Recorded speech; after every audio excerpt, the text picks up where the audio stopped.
Hey everybody, welcome back to the channel. So in today's video we're going to talk about how to avoid ruin or losing too much money investing in commodities. Hopefully from this video you'll get an understanding of what commodities are, how best to find the ones that are going to work for you and make a good return on investment. If you find this kind of content really useful, super grateful, press the like and subscribe button. There's a link below to our Facebook group where you can get massive tips and tricks just to make best use of your kind of dormant capital. So without further ado, let's crack on.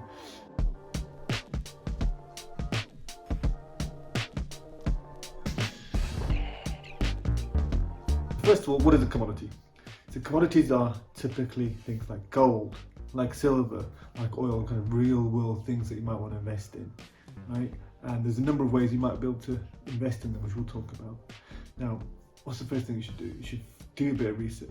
Go out there, there's a wealth of information, but go out there and try to figure out what commodities are you personally interested in, what give a good return, what are the different ways in which you can invest in them. Can you invest in them directly? Can you invest in them, for example, via exchange traded funds? So yeah, do your research, take your time, don't rush it.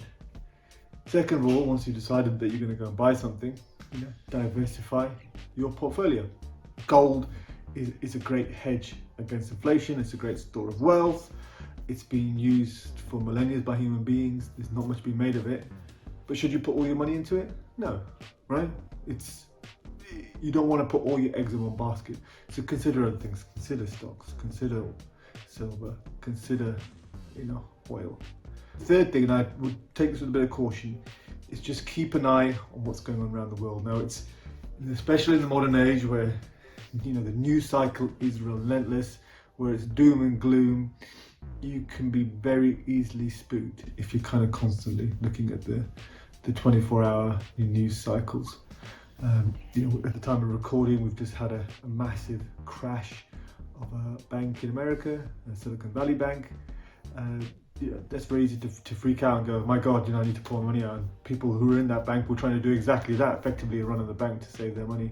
Just be cognizant of it, but don't be spooked by it. There are big players, the so-called whales, who drive the market, who kind of thrive on scenarios or events like this. Just be a bit smarter. Try not to get sucked in. Because if you are looking to actively invest, risk management, stop losses, super important. What's the level of risk that you're willing to accept? What's the level of loss that you're willing to accept?